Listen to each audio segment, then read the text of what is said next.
සුබ දවසක් යාළුවෝ හැමෝටම සාදරයෙන් පිළිගන්නවා මගේ YouTube channel එකට. ඉතින් යාළුවනේ මේ ටිකේ තියෙන power cut එකට මම චූටි විසඳුමක් අරන් ආවා යාළුවට. ගෙදර තියෙන UPS එක භාවිතා කරලා ඉල්ල අපේ ගෙදර තියෙන light routers TV on කරගන්න විදිහක් තමයි අද මේ වීඩියෝ එකෙන් කතා කරන්න යන්නේ. ඉතින් යාළුවනේ වීඩියෝ එකෙන් හැමෙම අපි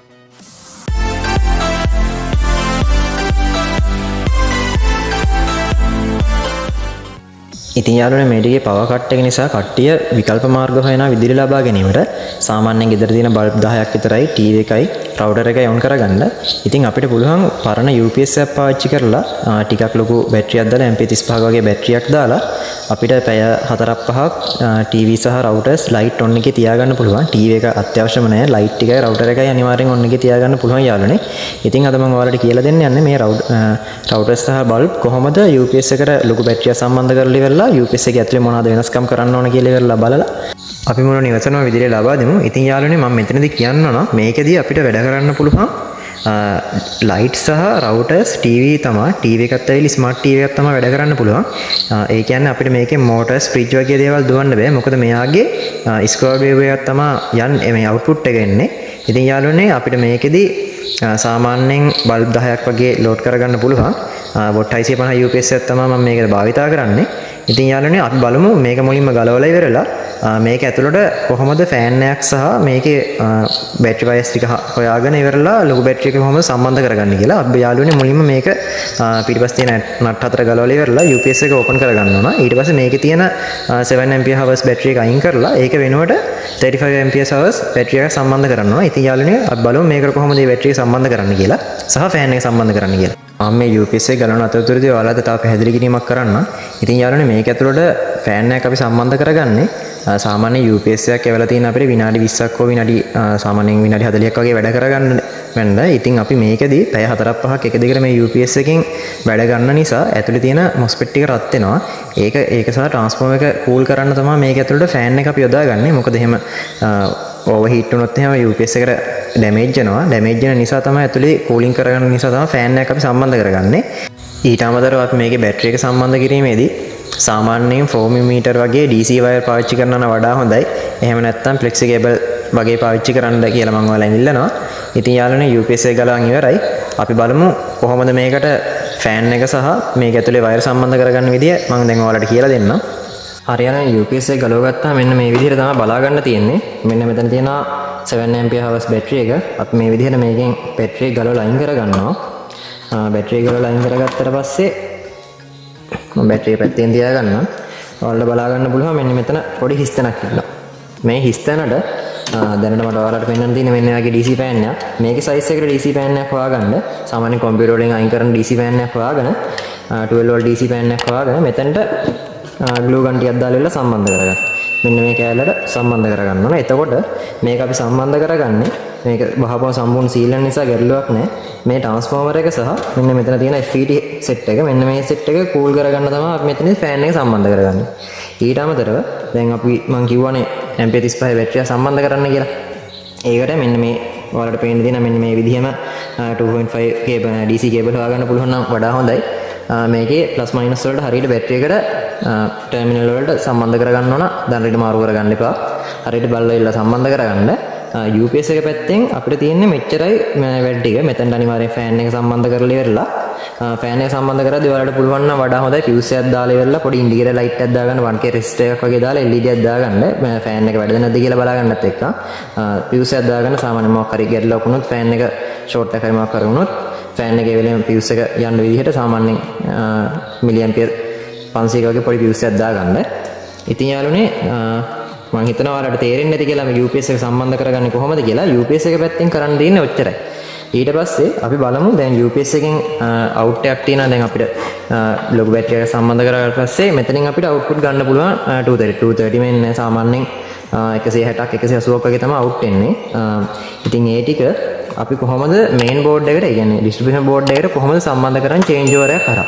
සමහර කට්ටිය කරනවා මේකෙන්ම අවුට් එකක් කරන් ගෙදර තියෙන සොකට් අවුට්ලට් එකකට සම්බන්ධ කරනවා. මම ඒ ටික විස්තර කරන් යන්න. අපි යන් කම්පියුටර් එකේ පැත්තට ප්‍රසන්ටේෂන් එකක් තියෙනවා. ඒ ටික නම් චුට්ටක් බෝරින් නේ. ඒත් අහන් ඉන්න. මොකද එතනදී මම කතා කරනවා මේක කොහොමද ඩිස්ට්‍රිබියුෂන් බෝඩ් එක කොහොමද සම්බන්ධ කරන්නේ සහ ඒකේ තියෙන වාසිය අවාසිය ඔක්කොම ටිකත් මම ඒකෙන් කතා කරන් යනවා. හරියන්නේ අපි යන් කම්පියුටර් එක පැත්තට. හරි ඉතින් යාළුවනේ දැන් අපි කතා කරන්න යන්නේ කොහොමද UPS එකෙන් අවුට් වෙන සප්ලයි එක නිවසට ලබා දෙන්නේ කොහොමද කියලා තමයි දැන් අපි කතා කරන්න යන්නේ. ඉතින් යාළුවනේ මම ගොඩක් දෙනෙක්ගේ දැක්කා ගෙවල් වල සම්බන්ධ කරලා තියෙන මේ විදිහට කට්ටිය හදාගෙන YouTube එකේ Facebook එකේ TikTok එකේ දාලා තියෙනවා. මේන් ස්විච් එක ඕෆ් කරලා ගෙදර කොහෙද තියෙන ෂොකට් අවුලට ඒ කියන්නේ ප්ලග් එකකට UPS එකේ සප්ලයි එක දීලා තියෙනවා. ඉතින් මේ විදිහ මම රෙකමන්ඩ් කරන්නේ නැහැ. මොකද මෙන්න මේ විදිහට UPS එකෙන් සප්ලයි කෙලින්ම ෂොකට් අවුලට් එකකට දීලා මේන් ස්විච් එක වහලා තියෙනවා. මම මේක අනුමත කරන්නේ නැත්තේ බැරි වෙලා හරි අමතක වෙලා සප්ලයි තියෙන CB සප්ලයි එක එන වෙලාවක මේන් ස්විච් එක මේක ගලවන්න නැතුව ඔන් කරොත් UPS එකට හානි වෙනවා. UPS එකට සහ බැටරි වලට මේක සම්පූර්ණ පරිපතයම විනාශ වෙලා යනවා. ඉතින් ඒ නිසා මම මේ විදිහ අනුමත කරන්නේ නැහැ. මෙන්න මේ සිස්ටම් එකට තමයි කට්ටිය දීලා තිබ්බේ. ඉතින් මේ විදිහ අනුමත කරන්නේ නැහැ මම කොහොමද මං. ඉතින් යාළුවනේ මේකට අපිට හරි විදිහට සම්බන්ධ කරගන්නවා චේන්ජ් එකක් ඕන වෙනවා. ඊට අමතරව මෙන්න මෙතන මේ තියෙන විදිහට හොඳ ටර්මිනල් ප්ලග් දෙකක් ඕන වෙනවා. ඊට පස්සේ DC වයර් ඕන වෙනවා. චේන්ජ් ඕවර් එකක්, ප්ලග් ටොප් එකක්, ෂොකට් අවුලට් එක සහ ඉන්ඩිකේටර් එකක් ඕන වෙනවා. මේ ඉන්ඩිකේටර්ස් නම් අත්‍යවශ්‍යම නැහැ. තියෙනවා නම් දාගන්න පුළුවන් නම් හොඳයි.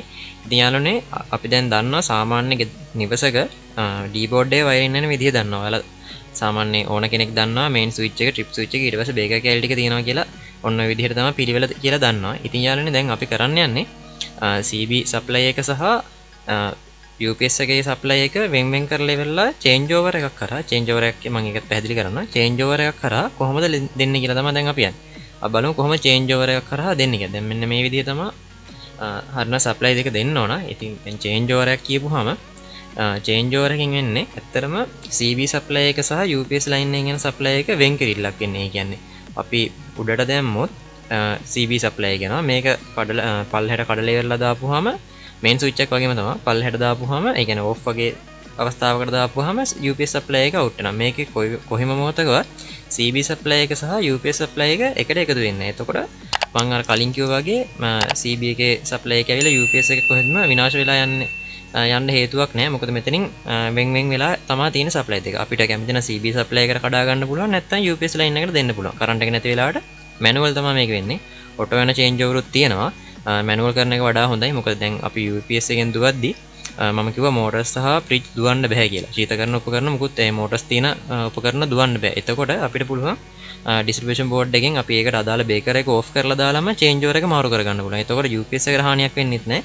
අපේ අනිත් උපකරණ ටිකත් ආරක්ෂා කරගන්න පුළුවන්. ලයිට් වලට යන සර්කිට් ටික බේකර් ටික විතරක් ඔන් කරලා ඉවරලා අනිත් ටික ඕෆ් කරලා ඉවරලා අපිට දෙන්න පුළුවන්. ඊළඟට දැන් කොහොමද මේක charge කරගන්න කියන ප්‍රශ්නයක් තියෙනවා. සාමාන්‍යයෙන් දැනට මේ හදපු සිස්ටම් එක UPS එක හරහාම charge වෙනවා. හැබැයි බැටරි එක full charge වෙන්නේ නැහැ. ඔයාලා මේක පාවිච්චි කරද්දී අනිවාර්යෙන් මතක තියාගන්න ඕනේ මේවා 150ක් වගේ යනකම් පාවිච්චි කරන්න හොඳ නැහැ. 175ක් වගේ පාවිච්චි කරලා charge කරන්න දැනගන්න ඕනේ. ඉතින් අපි දැන් මෙතනදී කරලා තියෙන්නේ මම ඔයාලට මෙතනදී පෙන්නලා තියෙන්නේ CB supply දැන් change over එක සහ UPS line එක එන විදිහ ඔයාලට දැන් තේරෙන්න ඇති. මම හිතනවා තේරෙන්න ඇති කියලා. සරලව මම මේ කියන්නේ. ඉතින් දැන් අපි මෙතනදී කරලා තියෙනවා CB supply එක පැත්තෙන් මෙතන ඔයාලට උඩින් පේනවා ඇති. මෙන්න මෙතන මේ ටික HRC fuse එකක් දාලා shock outlet එක සම්බන්ධ කරන් තියෙනවා. මේක මම සම්බන්ධ කරන් තියෙන්නේ දැන් කරන්ට් එක ගියාට පස්සේ අපි චේන්ජ් ඕවර් එක මාරු කරනවා. චේන්ජ් එක මාරු කරන UPS එකේ ලයින් එකේ පැත්තට. දැන් කරන්ට් එක ආවා කියලා දැනගන්න තමයි මම මෙතනින් CB පැත්තට HRC fuse එකක් දාලා shock outlet එක සම්බන්ධ කරගෙන ඒකට ඉන්ඩිකේටර් බල්බ් එක සම්බන්ධ කරන් තියෙනවා. ඒ සම්බන්ධ කරන් තියෙන්නේ අපි දැන් CB power එක ආවා කියලා එලා දැනගන්න පුළුවන් මේ ඉන්ඩිකේටර් එකෙන්. ඊට අමතරව මෙතන shock outlet එක දීලා තියෙන්නේ අපි UPS එකේ දැන් අපි UPS එක charge වෙන්න plug කරන්න එපේ plug top එකේ. අන්න ඒක සම්බන්ධ කරන් තමයි මේ shock outlet එක මෙතනින් සම්බන්ධ කරන් තියෙන්නේ. එතකොට අපිට පුළුවන් CB power එක ආවට පස්සේ automatically UPS එක automatically charge වෙනවා. හැබැයි auto මාරු වෙන්නේ නැහැ. අපිට දැනගන්න පුළුවන් ඉන්ඩිකේටර් එකෙන් CB power එක ඇවිල්ලා තියෙනවා කියලා. එතකොට අපිට manual UPS එකේ line එක මාරු කරගන්න පුළුවන් CB power එකට. ඕක තමයි සරලව වෙන්නේ. ඊට අමතරව අපි අනිවාර්යෙන් දැන් මෙයාගේ change over එක හරහා එන load එක main switch එකට තමයි දෙන්න ඕන. main switch එක ඊට trip switch එක RCCB එක. RCCB එකෙන් පස්සේ MCB ටිකට තමයි යන්න ඕන. මෙන්න මේ පිළිවෙලට තමයි යන්න ඕන. ඉතින් යාළුවනේ තව දෙයක් මතක් කරන්න තියෙනවා. UPS එකෙන් output වෙන්නේ square wave එකක්. pure sine wave එකක් නෙමෙයි output වෙන්නේ. ඒක නිසා motors සහ අනිකුත් උපකරණ සාමාන්‍යයෙන් දුවන්න බෑ. run කරන්න අමාරුයි. එක්කෝ motor එක පිච්චෙනවා නැත්නම් UPS එක පැත්තෙන් පිච්චෙනවා. ඉතින් යාළුවනේ මේකෙදී අපිට run කරගන්න පුළුවන් smart TV එකක්. අනිවාර්යෙන් bulb DC bulb කියන්නේ LED bulb 230 LED bulb routers laptop chargers ඔය වගේ දේවල් තමයි ගොඩක්ම අපිට පාවිච්චි කරන්න පුළුවන්. ඉතින් මම මෙන්න මේ විදිහේ දෙයක් මම ඔයාලට කියන්නම්. බැටරි එක charge කරගන්න අපිට ගන්න පුළුවන් මෙන්න මේ විදිහේ ස්මාර්ට් charger එකක්. මෙන්න මේ වගේ ස්මාර්ට් charger එකකින් අපිට සාමාන්‍යයෙන් පැය දෙකක් වගේ ඇතුළත MP35 බැටරියක් charge කරගන්න පුළුවන්. UPS එක අපිට 230 supply එක හදාගන්න විතරක් තියාගෙන එයාගෙන් බැටරි එක charge කරන්න නැතුව මෙන්න මේ වගේ charger එකකින් බැටරි එක charge කරගන්න පුළුවන් නම් වඩා හොඳයි. මම recommend කරනවා මේ විදිහ. ඉතින් යාළුවනේ තව දෙයක් තියෙනවා මෙතනදී. ඇත්තටම 230 supply ඒ කියන්නේ මේ UPS එක සම්බන්ධ කරන්නේ නැතුව ඔයාලට බැටරියක් කරා මේ වගේ ස්මාර්ට් charger එකක් කරා මුළු ගෙදරම DC පටි අදින්න පුළුවන් නම් අපිට දැන් මේකෙදි පැය 4ක් 5ක් තියාගන්න පුළුවන්. පැය 10ක් 15ක් එක දිගට DC පටි 12 volt පටි වගේ අදගත්තොත් දාලා ඉවරලා සාමාන්‍ය වයර් අදින්න ඉඩ තියෙනවා නම් හැබැයි ඒකට වෙනම කොස්ට් එකක් යනවා. DC පටි වෙනම ගන්න ඕන. ඊට පස්සේ වයර්ස් වෙනම ගන්න ඕන. මම ඔයාලට මේ අමතර දෙයක් කියන්නේ. එහෙම ගත්තොත් අපිට පුළුවන් බැටරි එකේ ආයු කාලෙත් වැඩි කරගන්න සහ බැටරි එකෙන් charge එකපාරක් charge කරලා දවස් දෙකකට වගේ يعني සාමාන්‍යයෙන් power cut වෙන වෙලාවෙදී අපිට මේ ලයිට් එක ලයිට් සහ රවුටර්ස් ඔන්න එකේ තියාගන්න පුළුවන්. හැබැයි TV නම්මනම් බෑ. යාළුවනේ ඊට අමතරව අපිට පුළුවන් සෝලර් පැනල් එකක් අරගෙන ඉවරලා සාමාන්‍යයෙන් පොඩි බැටරි පැක් එකක් charge කරගෙන මේ වගේ 12 volt පටි දුවන්නත් පුළුවන්. එක එක ක්‍රම තියෙනවා. මම සෝලර් පැනල් එකකිනුත් කොහොමද 12 volt පටි පවර් අප් කරගන්න කොහොමද කියලා වෙලා වීඩියෝයක් දාන්න යාළුවනේ ළඟදීම. ඉතින් යාළුවනේ අද මම මේ වීඩියෝ එක අවසන් කරන්න යන්නේ. ඉතින් යාළුවනේ වීඩියෝ එක හොඳයි නම් like කරන්න, share කරන්න. වීඩියෝ එකේ මොන හරි අඩුපාඩු තියෙනවා නම් ප්‍රශ්න මොන හරි තියෙනවා නම් පල්ලෙහෙන් කමෙන්ට් එකක් දාන්න මම අනිවාර්යෙන් රිප්ලයි කරනවා. ඉතින් යාළුවනේ මම හිතනවා මේ UPS එකෙන් කොහොමද පවර් කට් එක අතරතුරේදී ඔයාලා ගෙවල් වල බල්බ් කොහොමද පත්තු කරගන්නේ, රවුටර්ස් ඔන්න එකේ කොහොමද තියාගන්නේ කියලා හොඳ සොලියුෂන් එකක් හම්බෙන්න ඇති කියලා. ඉතින් යාළුවනේ අදට මම නවතිනවා. ඔයාලා හැමෝටම සුබ දවසක්. Thank you.